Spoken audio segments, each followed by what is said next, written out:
Nah, ini digadang-gadang sebuah treatment yang bisa kita jual sebagai medical tourism, wisata medis.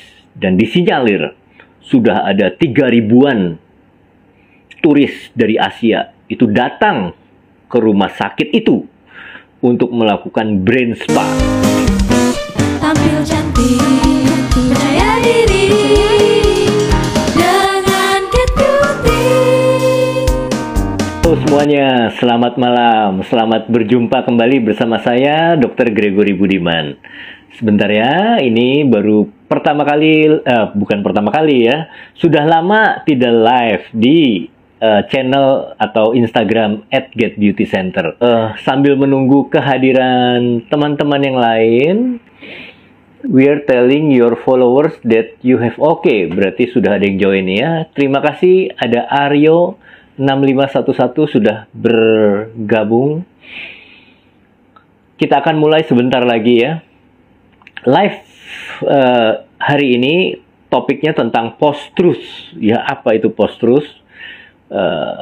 Karena lagi tren sekali bagaimana power kekuatan dari netizen itu bisa mempengaruhi sebuah kebenaran, begitu ya. Oke, kita tunggu yang lain untuk bergabung sebelum saya mulai. Oke ya, baiklah kalau gitu saya mulai saja. Terima kasih sudah bergabung di Instagram @getbeautycenter, dan ini juga nanti akan ditayangkan di YouTube channel Get Beauty. Tujuan dari live hari ini adalah memberikan informasi seputar topik kesehatan dan estetika yang tentunya sedang trending ya. Kemudian memberikan edukasi tentang perawatan wajah yang aman dan rasional. Tolong di-follow Instagram saya, kemudian subscribe channel YouTube. Jangan lupa kalau di YouTube bunyikan loncengnya juga, berikan like, komen, dan share konten ini kepada teman-teman Anda. Topik hari ini tentang post-truth di bidang science. Terima kasih yang sudah bergabung. Sekali lagi ada Aryo, ada Anissa, Bu Alia, ada Bu Ana Sudrajat. Terima kasih ya. Saya lanjut ya. Jadi apa sih sebenarnya post-truth? Post-truth itu sebenarnya adalah istilah politik. Istilah politik yang menyatakan bahwa kebohongan itu bisa disamarkan seolah-olah menjadi kebenaran. Itu tahun 90-an. Nah, post-truth ini ternyata bukan saja terjadi di bidang politik, namun terjadi juga di sains. Nah, untuk di sains, istilahnya itu kita sebut dengan pseudoscience. Apa itu pseudoscience? Ya, pseudoscience adalah ilmu yang seolah-olah ilmiah, tapi sebenarnya hoax, sebenarnya tidak benar. Nah, itu juga sama mirip dengan post-truth yang dalam hal ini trending pada tahun 90-an, terutama dalam masalah politik. Jadi segala sesuatu yang bohong, yang hoax, yang tidak benar, itu dibenarkan oleh karena opini publik, ya, kemudian kekuatan media sosial, seperti itu, ya. Jadi seolah-olah benar padahal bohong. Nah, untuk pseudoscience ini sebenarnya apa sih yang berada di balik pseudoscience? Dia adalah bisnis, ya.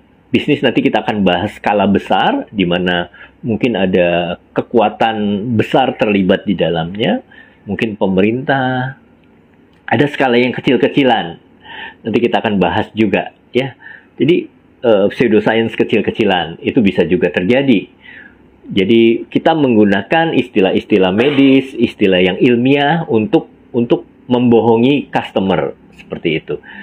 Kita akan mulai dengan contoh-contoh pseudoscience. Yang mau bertanya boleh silahkan ya. Nanti bisa bertanya di kolom komen, bisa juga di kolom tombol yang ada tanda tanyanya.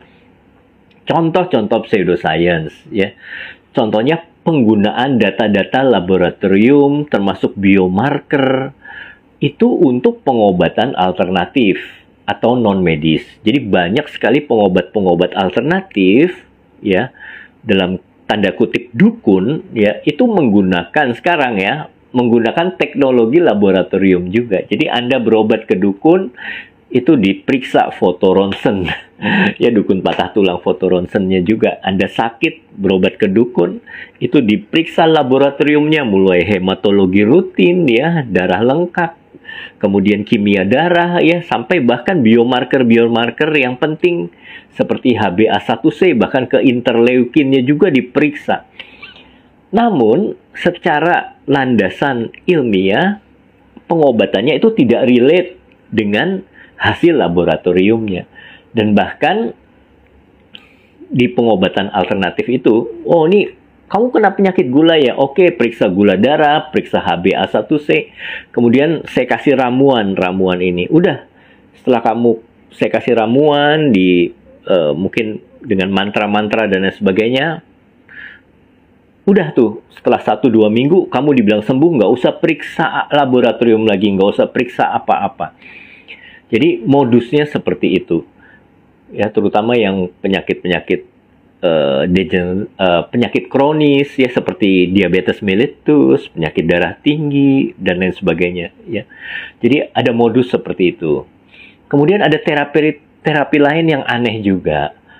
Pada tahun 2000-an ya, itu ada terapi otak tengah. Ya, aneh. Ada terapi otak tengah. Itu juga tidak ilmiah ya, hanya menggunakan terapi otak tengah ya. Otak tengah itu mesencephalon. Tapi ngawur itu semua ya. Ada terapi urin juga, kita harus minum urin kita di pagi hari. Itu juga pseudoscience, tidak terbukti secara ilmiah. Ada juga terapi cuci darah abal-abal. Jadi kita mengobati darah kita, diambil dulu ya. Dalam pengobatan itu darah kita diambil, katanya diolah, kemudian disuntikan lagi, masukkan lagi ke dalam pembuluh darah kita. Itu juga merupakan pseudoscience. Terapi detox yang terkenal ya, yang sampai sekarang juga masih ada. Dulu zaman tahun ya sama tahun 2000-an juga, itu ada terapi detox rendam kaki ya, di mall-mall. Jadi ada ember yang ada elektrodanya, ada listriknya mungkin di situ ya, kaki kita dicelupin ke dalam air, airnya berubah menjadi coklat, begitu ya. Tapi sekarang udah nggak ada. Kenapa? Karena memang itu bohong-bohongan, penipuan, begitu ya. Jadi tidak diperbolehkan lagi terapi detox ya. Ada juga terapi cuci kolon, cuci usus besar. Usus besar kita dicuci, dibersihin, begitu. Namanya kolon hidroterapi. Ada terapinya dulu, sempat booming tahun 2000-an juga, 2008, 2010. Gitu ya. Oke, yang mau bertanya boleh silakan. Ini Ibu Alia, Ibu Anissa bertanya, berarti kalau terapi urin nggak benar ya dok? Tidak benar ya. Nggak benar terapi urin. Jadi urin itu adalah produk metabolit, produk buangan dari tubuh kita yang tidak diperlukan lagi oleh tubuh kita. Jadi jangan diminum lagi dong, ya, gitu. Itu karena memang sudah harus dibuang. Karena di situ ada metabolit, mungkin racun-racun juga yang perlu kita buang. Fungsi dari ginjal itu adalah fungsi ekskresi, membuang zat-zat yang tidak diperlukan lagi oleh tubuh kita. Jadi terapi urin itu tidak benar, begitu ya. Kemudian terapi apa lagi? Nah, terapi-terapi itu semua itu dimasukkan ke dalam acara TV, dibuat sensasional. Contohnya seperti acara Dr. Oz. Anda pernah tahu tentunya Dr. Oz, acara itu ada di mana-mana ya, di seluruh dunia, termasuk di Indonesia. Jadi ada Dr. Oz Indonesia. Tapi semua itu banyak pseudoscience-nya dan banyak tipu-tipunya. Pemilik acara TV Dr. Oz itu sebenarnya dokter spesialis jantung atau kardiolog. Namanya Dr. Mahmed Oz. Dia dipecat dari perhimpunan dokter jantung, dikeluarkan dari fakultas kedokteran ya di Amerika. Karena dia tadinya dosen, begitu ya. Terus dikeluarkan gara-gara apa? Gara-gara ngawur. Nah, itu demi cuan, demi bisnis ya, karena TV-nya itu, siaran TV mungkin ratingnya tinggi, dia harus menyajikan sesuatu yang sensasional, yang kebanyakan adalah pseudoscience, yang nggak benar. gitu. Tapi dia udah dapat banyak duit, royaltinya di mana-mana, sampai ke Indonesia sendiri ada Dr. Oz Indonesia. Makanya dia berani tinggalkan spesialisasinya, kardiologinya, begitu. Ya. Oke, terima kasih yang sudah bergabung. Ada R Beauty Spa. Terima kasih. Yang mau bertanya silahkan ya. Nah, itu ya. Kemudian saya akan bahas lagi. Salah satu contohnya adalah bisnis suntik vitamin saat pandemi. Tentunya Anda juga sudah pernah dengar, pernah tahu ada rumah sakit, bahkan klinik bahkan rumah sakit ya, yang menyediakan jasa layanan drive-thru suntik vitamin untuk mencegah COVID katanya, untuk daya tahan tubuh supaya nggak kena COVID. Itu juga merupakan pseudoscience. Itu juga merupakan suatu pembodohan. Ya. Jadi indikasi pemberian vitamin melalui jalur intravena itu adalah buat orang yang sakit berat, defisiensi vitamin berat, yang tidak bisa dikoreksi dengan vitamin yang diberikan secara peroral atau yang diminum. Begitu. Kenapa jalur intravena nggak bisa diberikan untuk orang sehat, untuk pencegahan? Karena risikonya besar. Risikonya yaitu bisa shock anafilaktik. Apalagi, jadi orang yang habis disuntik itu kadang mengalami shock, entah itu shock anafilaktik atau shock atau neurogenik begitu ya, atau karena efek dari vitamin C-nya sendiri itu bisa membuat mual, pusing juga. Kalau lagi nyetir drive-thru, dia sodorin tangannya disuntik ya. Suntik, selesai suntik dia nyetir lagi masuk jalan tol mungkin. Dia bisa pingsan tiba-tiba, dia bisa pusing, dia bisa mual, bisa muntah. Nah, itu kan berbahaya sekali. Nah, itu nggak benernya di situ.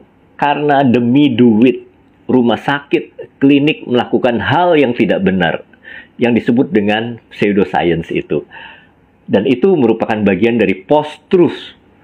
Dan banyak orang ketika mereka drive-thru suntik putih, upload ya di medsos, banyak sekali. Dan banyak orang semua yang ngikutin. Dan tentunya cuannya bagi rumah sakit dan klinik itu besar sekali. Begitu. Nah, itu yang nggak benar. Itu merupakan salah satu dari post-truth. Segala sesuatu yang salah, tapi dianggap benar oleh karena kekuatan people, kekuatan netizen. Begitu. Ya, sampai pengadilan, kepolisian, itu juga sangat dipengaruhi oleh netizen. Kalau belum viral, belum ditangani oleh polisi. Mungkin seperti itu ya. Jadi ada petisi online juga yang mempengaruhi hasil dari keputusan pengadilan. Nah, itu yang disebut dengan post-truth.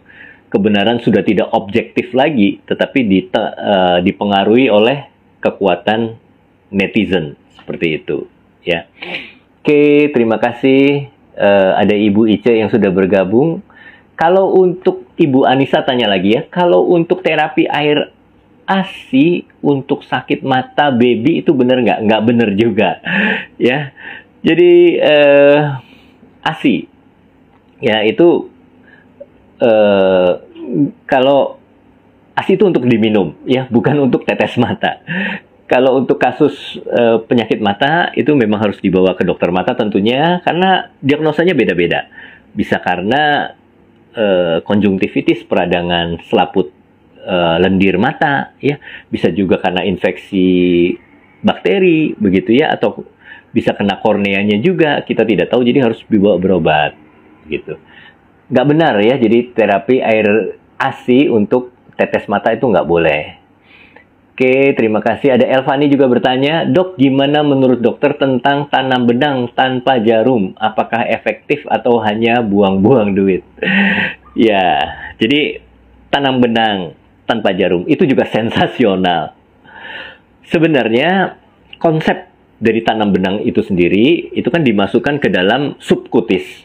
Fungsinya kolagen induction therapy untuk merangsang pembentukan kolagen di subkutis atau subdermis ya. Sedangkan kalau tanam benang tanpa jarum itu kan cuma di permukaan aja, kemudian benangnya itu meresap ke dalam kulit ya.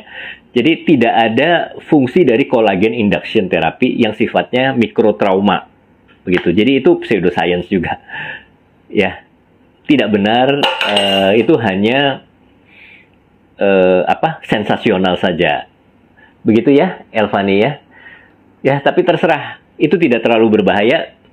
Jadi mau dilakukan juga nggak apa-apa. Begitu ya. Ya, tidak berbahaya seperti suntik. Ya, kalau suntik itu berbahaya.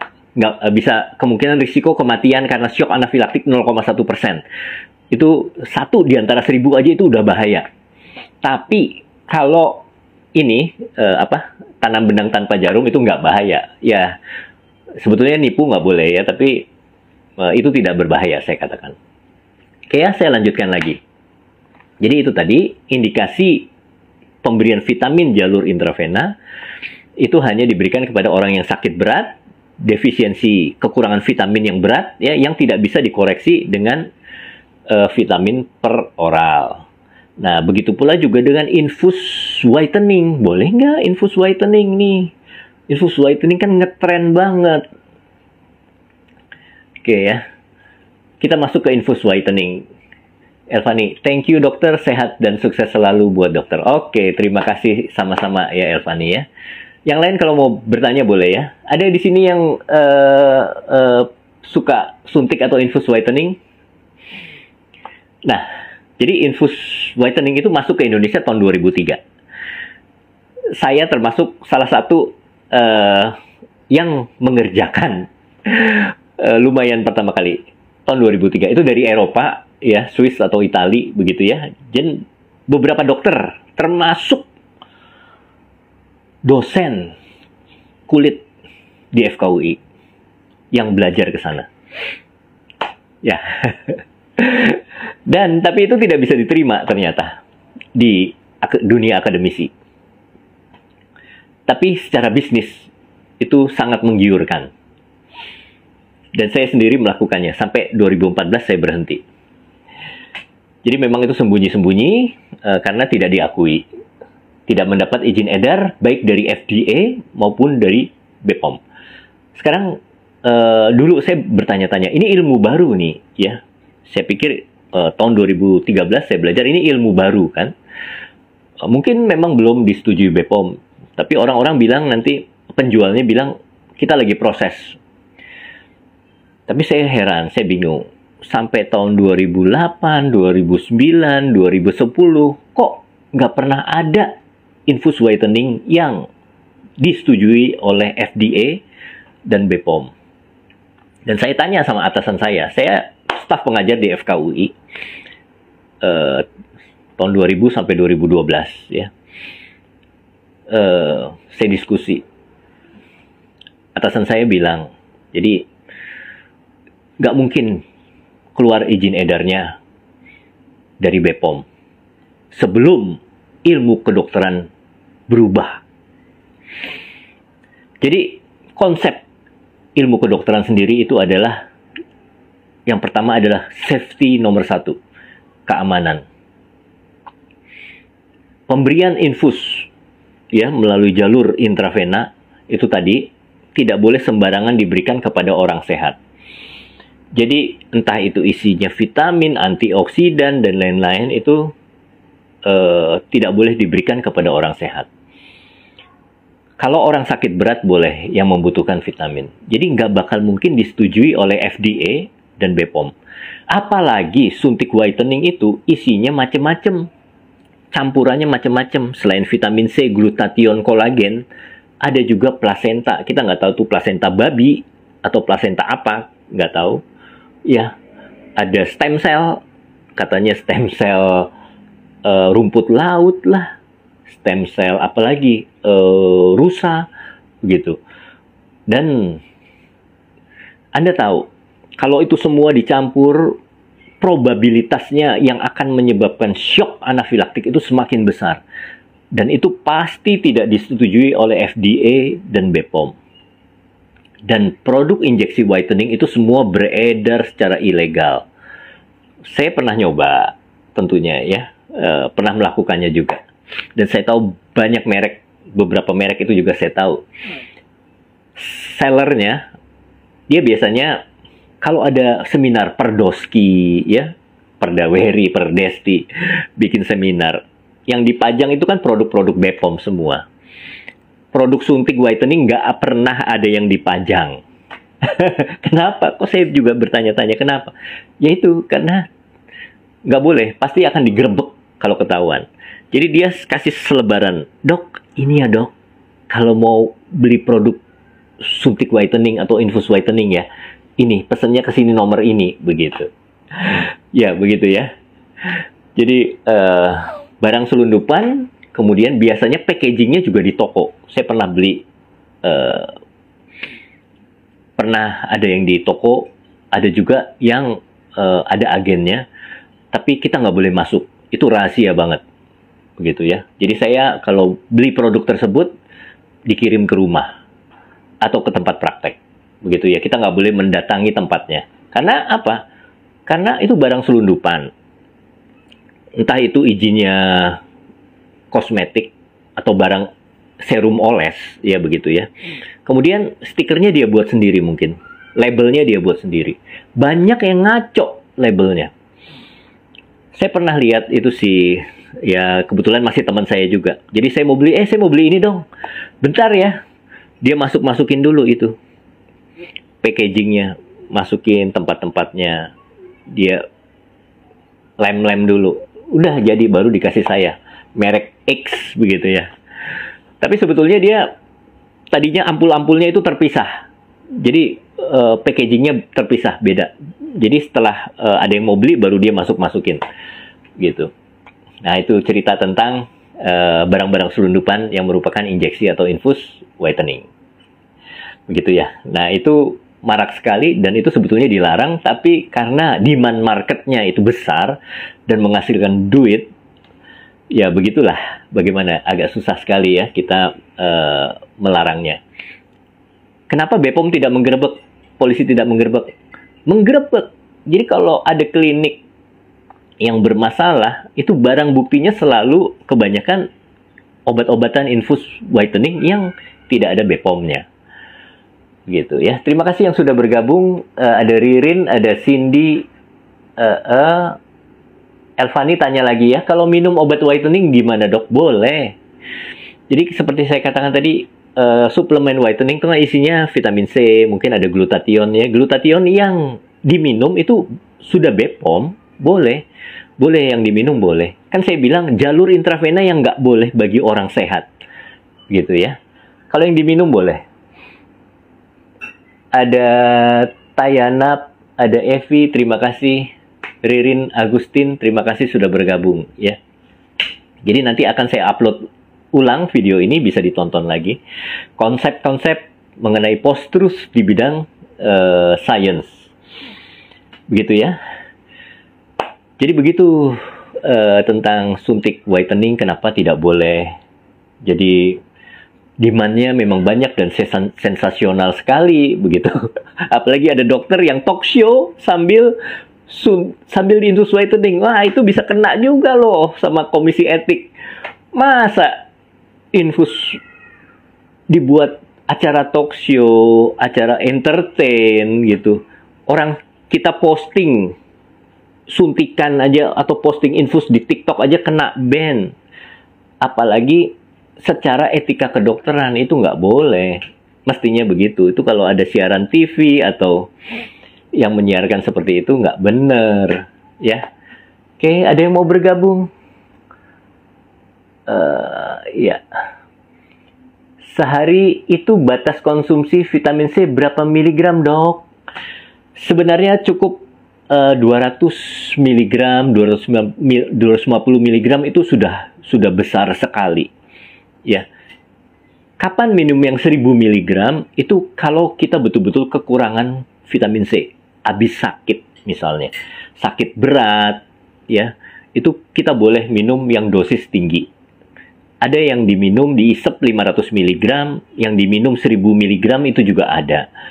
Tapi saya sarankan cukup 200 miligram, begitu ya. Untuk maintenance cukup 200 miligram. Oke, Bu Ana tanya, dok kalau suntik botox gimana? Apa dibolehkan? Boleh. Jadi ada indikasi. Dan yang melakukan dokter yang sudah terlatih ya, spesialis kulit tentunya. Botox itu sebagai terapi. Jadi untuk kerutan-kerutan, ya, crowfit di sini, itu aman. Ya, selain itu juga botox digunakan untuk beberapa terapi seperti tik. Jadi ada kedutan-kedutan di otot kita, wajah kita, dan sakit, itu juga diterapi bisa dengan botox. Kemudian hiperhidrosis. Jadi kalau ada yang keringetan banyak banget di ketiak sampai banjir, basah semua, itu juga bisa diterapi dengan botox. Itu boleh, ya. Beda. Botox bukan memasukkan obat secara intravena, tapi lokal, ya. Oke, apakah krim malam Get Beauty udah BPOM semua, Dok? Krim malam Get Beauty BPOM, ya. Kenapa? Yang namanya produk Get Beauty itu semua kategori kosmetik skincare, begitu. Ya, kita punya Alpha Night Cream namanya. Lalu krim racikan itu bukan Get Beauty, tapi Apotik GB. Itu hanya diberikan bagi pasien yang sudah konsultasi dengan dokter. Dan krim racikan Apotik GB itu terdiri dari produk-produk etikal obat yang sudah BPOM, begitu. Campuran, misalnya Revaquin, Sinalar, Mediquin, begitu. Itu obat, bukan kosmetik, ya. Tapi BPOM nggak? BPOM, begitu, ya. Dan itu diracik sesuai dengan kebutuhan kulit pasien. Kira-kira begitu ya. Jelas ya? Siapa? Evi Febrianti tinggal di mana nih, Evi? Oke. Yang mau tanya lagi silahkan. Ada Pak Hengki. Kita lanjut ya. Sekarang kita mau membahas topik yang agak sedikit sensitif. Yaitu brain spa. Brain spa ini, spa itu wah sesuatu yang nyaman. Ada spa muka, ada body spa, begitu ya. Ini ada brain spa. Sesuatu yang nyaman banget. Nama lainnya cuci otak, bukan cuci mata. Cuci otak, ya. Nah, ini digadang-gadang sebuah treatment yang bisa kita jual sebagai medical tourism, wisata medis. Dan disinyalir sudah ada 3.000-an turis dari Asia itu datang ke rumah sakit itu untuk melakukan brain spa. Ya, gitu ya. Nah, itulah dunia bisnis di dalam bidang medis. Ya, memang itu menghasilkan devisa tentunya. Menghasilkan cuan. Tapi apakah itu sesuai dengan konsep keilmuan kedokteran? Kita akan bahas, gitu ya. Begitu pula juga dengan jaket kanker. Ada jaket kanker dulu. Insinyur Warsito, sayang sekali dia tidak ada lagi di sini karena sudah ditendang. Padahal itu bisa menjadi medical tourism juga.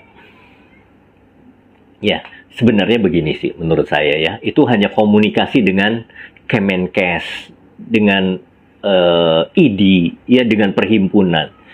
Jadi bagaimana sebuah treatment itu bisa diposisikan, apakah dia sebagai terapi algoritma prosedur standar atau adjuvan, suportif, begitu. Yang penting tidak membahayakan, itu boleh-boleh saja walaupun tidak terbukti secara itu evidence based.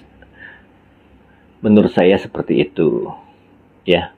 Nah, itu masalah komunikasi aja dengan ID, dengan Kemenkes. Ya, untuk brain spa ini sebenarnya penemunya sudah digandeng oleh Kemenkes, Litbangkes untuk melakukan uji klinis yang baik, yang benar, ya. Jadi contohnya uji klinis misalnya ini memang untuk terapi stroke kronis. Ya, untuk terapi stroke kronis ada kelompok terapi yang diterapi, ada kelompok kontrol yang hanya diberikan obat-obatan saja. Atau mungkin kateternya nggak masuk sampai cerebrovaskuler, hanya sampai paha aja, begitu, ya. Nah, itu penting dilakukan, ya. Tapi yang menjadi kontroversi terutama adalah brain spa ini bukan untuk terapi orang sakit yang stroke, tapi untuk preventif, atau promotif pada orang sehat. Nah, itu yang seperti suntik whitening juga sama suntik vitamin. Itu nggak boleh pada orang sehat. Suntik vitamin aja nggak boleh pada orang sehat. Apalagi cuci otak, ya. Brain spa. Ini kan apa? Sebetulnya DSA, Digital Subtraction Angiography, untuk pemeriksaan pembuluh darah di otak. Begitu. Itu harus ada indikasi yang jelas, nggak boleh ujuk-ujuk kita minta di DSA, karena ada bahayanya. Jadi DSA atau brain spa atau cuci otak ini dipromosikan untuk orang yang stres, kecapean, mata lelah, vertigo, ada yang autis juga, ya. Meskipun mungkin pihak pelaku treatment tersebut menyatakan bahwa memang itu terbukti, ada landasan teorinya. Tapi perhimpunan terkait itu tidak mengakui, tidak sesuai dengan kerangka konsep ilmu kedokteran, gitu, ya. Jadi seperti itu tadi. Kalau untuk orang stres, waduh nih gue stres nih, aduh gue sering pusing, aduh, itu kalau di terapi brain spa itu terlalu berisiko. Karena banyak kasus, ya. Kemarin kan ada kasus tindakan DSA di rumah sakit swasta loh, bukan di tempat yang lagi banyak dibicarakan oleh dokter lain. Meninggal. Itu dia adalah seorang ketua KPU katanya, Kalimantan Barat. Dia tadinya cuma medical check up, kemudian disarankan untuk DSA, untuk cuci otak. Setelah itu malah stroke perdarahan. Kemudian testimoni dari teman saya juga, ayahnya ya, namanya RR. Dia tadinya stroke penyumbatan, dicuci otak. Beberapa saat kemudian jadi stroke perdarahan dan kemudian meninggal. Gitu. Jadi ada sesuatu yang berbahaya. Tapi kalau itu menurut saya sih nggak apa-apa. Tidak menyalahkan tindakannya ya. Karena memang sudah stroke. Kita berusaha mengobati. Kalau ada kecelakaan, ada efek samping ya nggak apa-apa. Yang penting jangan orang sehat lah. Orang sehat, nggak ada apa-apa. Minta supaya seger badannya, kemudian dicuci otak. Nah, itu bahaya. Orang kita dimasukkan vitamin intravena aja 1 dari 1000 orang. Itu bisa syok anafilaktik, begitu. Ya, jadi faktor utama dari tindakan medis itu adalah safety. Ya, kita harus pertimbangkan aspek resikonya. Kira-kira begitu. Ya, supaya kita semua paham, supaya kita semua mengerti, jangan sampai terhanyut oleh sensasi pengobatan yang macam-macam, yang aneh-aneh, yang sensasional. Jangan sampai seperti itu, ya. Oke. Ada yang mau komen lagi? Mungkin terima kasih yang sudah bergabung. Nurunisa, terima kasih sudah bergabung. Nurunisa mau komen nggak? Oke. Ada Fitri Alamanda, ada Anissa Salon dan Spa. Terima kasih ya. Oke, saya rasa saya sudah jawab semua pertanyaan. Ya, jadi kesimpulannya, post-truth di bidang sains itu sifatnya sensasional dan hanya untuk cuan bisnis. Kita harus perhatikan betul-betul aspek risikonya. Jadi jangan main-mainan yang seperti itu, yang berbahaya, apalagi yang memasukkan sesuatu ke dalam pembuluh darah, seperti suntik vitamin, infus whitening, kemudian DSA juga hati-hati, karena itu masuknya lewat arteri loh. Ya, jadi nggak sembarangan orang sehat mau coba-coba brain spa, coba-coba DSA. Ada teman saya, bukan teman sebetulnya ya, dia masih muda, umur 30-an, dia mau daftar. Ngapain lu brain spa? Gue mau daftar, mau ikut antrian. Macem-macem aja dah. Oke, terima kasih semuanya ya sudah nonton ya. Semoga ini bisa menjadi pencerahan buat kita semua.